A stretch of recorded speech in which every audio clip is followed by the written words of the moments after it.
What's up, guys? Sitting here on my couch. How's everyone? Hope you guys can hear me.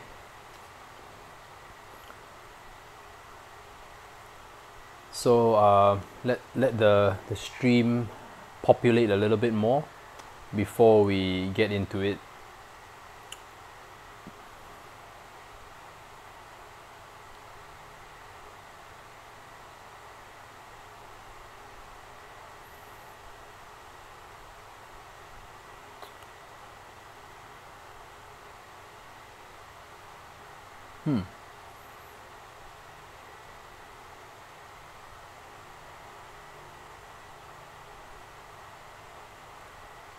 Is YouTube working?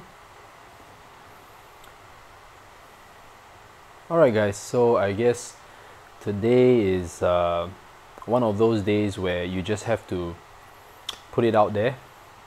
And this is not FUD, right? It's more of just rational thinking. What's the market going to be like in 2018? So I think it's good that we discuss this a little bit in detail. I wouldn't say it's fuddy. It's more of just helping people understand. So the space is starting to get very, very regulated, right? We have 23 countries coming together to form like a financial stability board, okay? And we have China moving out the miners, right? They're gonna cause them to cease operations. So how would that cause the Bitcoin prices to react? Obviously, I think Bitcoin prices aren't reacting too much to that as of now. But I think when the regulators are coming together to try to curb cryptocurrency trading, I think you have to be a little bit concerned, because let's just think from a very simplistic point of view. Why do the governments want to regulate? Because clearly they have zero control. When they have no control, they can't do anything about it because they don't know, they can't track you. That's the sole purpose. They want to track you. They want to know where is this money going? What are you spending it on? Right? Hey, what's up, John? So when you think from a government's perspective, and you're not paying taxes on any of these cryptocurrency trades, right? Because it is a very lucrative a business if you think about it. So imagine as a government, you're not able to tax your citizens on all these gains. To me, I was thinking, why do you have to even bother about taxing, right? Because at some point, people will have to cash out. When people cash out, they actually spend more, okay? They will actually spend more on the things around them, which also works back into the economy, okay? So I'll handle questions later, guys. So let me pour my thoughts out first, and then after you wanna ask questions, you can ask questions later. So as I was saying, so all these exchanges at the moment, okay, definitely if they want to continue running, they will have to comply with the regulations involved, because they are not being registered in space. Okay, for them to be functioning, they're usually in Hong Kong, they're usually in the US, UK, right? So the governments are not going to let go of them easily. Right now, if you are someone who is trading in cryptocurrencies or investing in cryptocurrencies, am I right to assume that you will do kind of multiple trades over and over again? Why do they even want to tax you on each trade? Because they don't know where are you going to move the money. Because right now, if you think about every single stock that you purchase, right, every single trade that you do is all held by the custodian. The custodian is basically also a holding for your so-called your stocks as per se. Also being that it's a licensed and regulated space, they can see every single person's details, who bought what. Right now, nobody knows who buys what, right? They only can tell based on the address on how much holdings this person has. And you know what they're gonna do? They're gonna go to the exchange, high exchange, give me the top 10, top 100 holdings that you have, right? I want to trace who are the people who withdrew into these accounts, right? Because don't forget, if you want to function on the exchange with level 2 verification, that means you have 100 BTC withdrawal limit, you will have to submit your passport, your ID, and your proof of address in certain cases, correct? So they already know who you are. They can go and knock on the door, and they'll say, hey, how come you didn't pay your taxes this year, right? And you are someone who trades cryptocurrencies. So they will send you, they'll hunt you down, guys. Okay, let's not think that this whole space is completely decentralized, anonymous, and whatnot.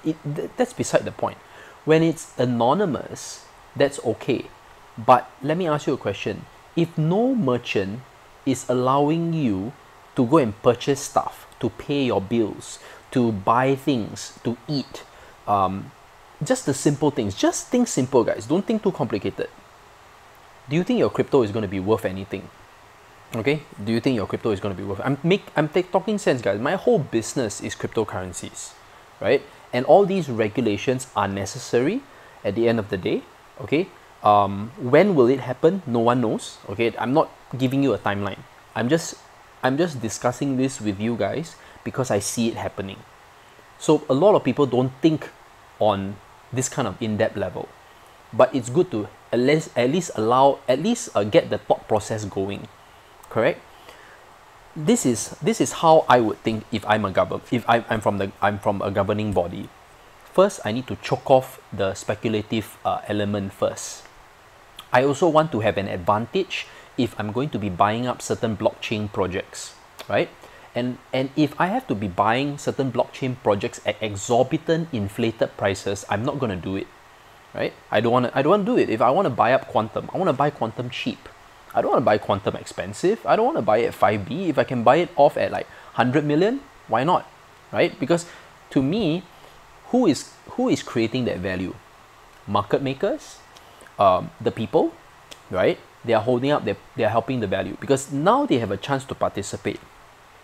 So right now, all the value, right, is so-called considered overvalued. And whether or not the governments want to buy up certain projects, it's completely speculative. Like, for example, why not just create a private blockchain? Don't even bother buying up an existing infrastructure. But you know what? Sometimes a certain particular blockchain project is really that good. I think we'll buy it.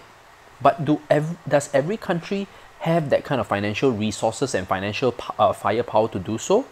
Definitely not. Now, I'm not asking you to hate the government, which of course we all do, right? Because they always want to kind of suppress and always monitor us. There's nothing that we can do about it, guys. Okay, let's just put it this way. You need a place to stay. You need to send your kids to school. You need to get educated. You need to get a job to feed yourself, whatnot. You are already in this system. Whether you're very wealthy or just, 9 to 5 and whatnot, the governments always have something to watch you because we are now connected by social media. They want to know everything and anything about you. They can just easily go and ask, right? Because businesses will always have to comply to a certain extent. It's just that it's so high level that you don't know, and you don't need to know, right? Because you want to just enjoy your life. Why think so in depth anyway? Okay, so this is one aspect. The next aspect is when you talk about exchanges. Okay, now let's talk about exchanges. Now exchanges are going to be regulated, and they're going to impose. If you want to continue running in my country, or continue running business here, then you better make sure that you get every single piece of detail and do your KYC on your customers. Okay, you comply with that, right? And as long as you are talking with us, we'll be fine. Okay, we will still allow you to run, and you can make profit. Sorry, I lost my connection there. I think the internet connection is very, very bad suddenly in my area. So am I back? Hello, am I back, guys? So okay, all right. So now the next thing that I want to highlight is it's a two-way. Okay, now if a particular cryptocurrency don't want their citizens to hate them, right? Because if you cause your citizens to hate you, right, you're not gonna get your votes and whatnot. But certain governments may not care, right? They may not care because ultimately they are here to also make money. So how do we milk the system effectively and kind of like find this common ground where you get to do whatever you want to do? That means you still can, profit from the cryptocurrency markets, because like I said, I can safely say that if you create Bitcoin futures, Bitcoin is kind of here to stay, right? Because you already allowed it, right? Being that it's already licensed and regulated, so we can take some comfort that it's not gonna die. But are we gonna have moons so easily? I don't think so. We're gonna have lesser moons because there's gonna be a lack of liquidity, right? Because Bitcoin may not be, because right now, how are moons happening? Obviously, everybody owns Bitcoin and syndicates own Bitcoin. They can move a particular cryptocurrency. But now, if you're going to be taxed for every single transaction, don't forget that these big accounts can be tracked as well. And these people don't want to start having to pay exorbitant taxes on their gains, correct? So they're going to care about themselves more than anyone else. They're not going to care about what the masses think, right? So this is what's going to gradually happen, but in what kind of stages and in what kind of sequence, nobody knows. But the whole idea is control, guys. The whole idea is also accountability, and also they want to milk this space, the crypto space. It means governments want to milk this crypto space. The articles are put out there to kind of allow people who are on the fence to prevent them from going in. So that's why if you notice, Visa has already cut all ties with crypto related debit cards. So that means, right, even if you have crypto, you have no ability to spend it. Okay? You have no ability to spend it. If your country, of course, has some kind of very solid liquidity system where maybe a group of private investors is providing the fiat, okay, for you to cash out your crypto, great for your country. But in Singapore right now, you want to deposit your crypto, that means you want to get from fiat to crypto, you cannot, right? Right now, all the banks have already halted relationships with all these so-called crypto exchanges. Don't think about decentralized exchanges now, guys, because that's a bit useless if there's no way for the fiat to get in. If the fiat cannot get in, okay, we're talking about for the mass, not for the rich people. The rich people always have a way to buy because they can go by OTC, right? And also, it is dependent on the relationship and how comfortable is the OTC seller willing to transact with you, correct? Because if you don't have relationship with the OTC seller, why should they even sell you Bitcoins, right? So this is one. If you're going to be buying $100, $200, they're not very interested to do business with you because it really depends that. Okay, so right now, the crypto debit cards are all not functioning as we speak. Gradually, I'm not sure whether is it country specific, is it going to be a worldwide thing, an international thing? No one knows. So my question to you is, if you have already had a very good run in the cryptocurrency markets, how much have you actually cashed out till now? That's my question to you, right? You are probably a crypto millionaire or maybe a crypto billionaire. If you were a billionaire, obviously I don't have to teach you anything, right? Or even if you're a millionaire, maybe you became a millionaire recently. Now, my question is, when this hits, right, I can safely say your portfolio is going to take a huge hit, because it will create so much FUD, okay? It will create so much FUD when it happens, and when it happens, it's going to be damn unexpected, right? I may be talking about it way too early for my time. It may be happening next year, it may be happening maybe end of the year, but I know that they're going to speed it up, right? As you can see, because No one likes to listen to this kind of stuff because everyone wants to buy the next hot coin, right? But I think I always put out stuff that makes sense. And of course, I don't want to create FUD because, like I said, I love this space. It's so profitable. But you know what? If I have to comply, I have to comply because I want to continue running in this space. Okay? So, it's not rumors, John S. They are stopping mining. Okay? They are stopping mining. It's not rumors. Alright? It's real. It's just a matter of how they execute. And look, they don't give a shit about the miners, guys. You know, they don't give a shit about the miners. It's like, as long as I don't even know what the hell you're doing, why should I even let you exist in my space? You are bypassing my financial system that I am building. You're fucking it up. Okay?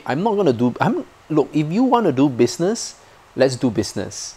But you know what? Because Bitcoin is uncontrolled, I don't know how to regulate it. And when I don't know how to regulate it, I'll just eradicate it. Because let's just put it this way, in China, there are not many places that accept Bitcoin. You can use Alipay, you can use WeChat Pay, which is fiat. I'm not sure how many people allow, maybe you can move. You know, maybe if you're in China, you probably can move. And people who are in China watching this stream, please validate, feel free to comment. I'm not someone who lives in China, but I know that in China you have a very healthy OTC market. But the big question is, so what if you have 100, 200 BTC, but you cannot confidently buy stuff with it, you cannot buy property, you cannot function, guys. You cannot function. It's a useless thing at the end of the day. It's not useless now because there's a value, but I want to get down to the crux of it. Can you use it day to day confidently without the government's intervening? Because they want to get in, guys. They want to be a part of this. So they are not going to deny themselves away from this very lucrative space. But before that they can do that, it depends on what kind of government they are, right? If they're someone who's very democratic, or at least they think very democratically, they want the people to like them, they will have policies that are friendly, right? I think maybe if you're in Canada, or maybe I think safely to say Singapore still has kind of no stance on it at the moment. Maybe from behind closed doors they're already planning something. But in Singapore it's not so crazy. Okay? But in other countries it's very, very rampant, right? Because people are desperate to get out of their own fiat, right? And the countries don't want that, because the countries have zero control of all these cryptocurrencies. They definitely want to kind of curb this, or at least I want to milk my citizens. So these are all these kind of things. So this is where I'm headed, guys. I mean, I'm someone who is just putting it out there for the people who are watching this video. Okay, they want to impose the existing financial traditional infrastructure onto the cryptocurrency space. That's for sure. Because initially, when the developers created this space, you know, they really thought for the people, right? They really thought for the people, to be very honest with you. But when you have a token and that token suddenly has value, money, ask yourself, you put yourself from a government perspective. You are a politician, you work in the financial system. How are you allowing your citizens to bypass you over and over and over again? That means no need to pay tax, or at least you don't even know what the heck they're doing that is allowing them to pay tax. So the next kind of thing is what? You're going to notice what kind of lifestyle they have. You see, when people suddenly become richer, their lifestyle naturally upgrades. If you are staying in your mother's basement, suddenly you made 1-2 million in crypto, you're not going to stay in your mother's basement. You're going to suddenly buy a home, right? This is just the way it is, right? So try to understand where I'm coming from. I'm not fudding, right? I'm just helping you all make sense, because the more mature individuals who see my point, right, will definitely at least have a plan. Right, so I think the most important thing is just try to understand, okay? Try to understand what you kind of need to do and what you probably want to prep for, right? So when you have taxes on your crypto, you're gonna probably stay invested. You're not gonna be too speculative, go in and out, jump from one moon to another moon, one moon coin to another moon coin. So that way, it also helps to create sentiment. What are people staying invested in? That really helps the government also, because you try to understand that good projects will attract money, right? Bad projects will not attract money because you have no confidence to stay invested. So that's one thing, because no one wants to keep getting taxed over and over again. So you'll probably maybe do 1 or 2 trades in the year, and then after that you'll be safe, right? It's a very natural thing, guys. It's a very natural thing. So this is one aspect, and and the most important aspect to think about is my project going to survive? If quantum is let's say we talk about quantum. If quantum is way too expensive right now, governments will think, how am I going to buy it on the cheap? It's an excellent project, okay? It's an excellent project, but should I even buy it? Or how can I acquire the business penny on the dollar? Because you're not going to give me any equity, right? So the only way I can kind of control the network is to own your tokens, right? And create my own nodes. That's one way. And then after that, I'll knock on Patrick Dai's door. Hey Patrick, do you want to work together? Right? Help us out, because I like your infrastructure. So you will see blockchain projects, right, start to collaborate with governments to comply. Okay? Come on, let's just face it. They built such a huge business, they're not going to say, no, I'm going to stay for the people, by the people, I'm not going to work with you. No, that's not going to happen. Okay? You're going to make sure that your blockchain project survives. And for it to survive, you need to be a think tank. You need to keep the governments aware of what's happening. That's how you build businesses. That's how you keep your business afloat. And that's how you're going to allow technology to be adopted so that the masses can benefit. So this is my 20 minutes. I hope that you learned something today. I hope that this video actually gave you some thoughts. Right? We're not going to talk about which coin is going to moon and whatever shit, but I just want you to stay focused and make sure that, if you have some thoughts that you would like to put down in the comments below, feel free. I mean, I know that I have a very, very smart audience, okay? So this is something that, let's have a discussion. How do you feel that governments are going to react? How's your country currently reacting to regulations, or do you not have any regulations at all? Right? Feel free to put them in the comments below. Don't forget to like, comment, and last but not least, subscribe. And don't forget to click that notification button. Anyway, take care, everyone.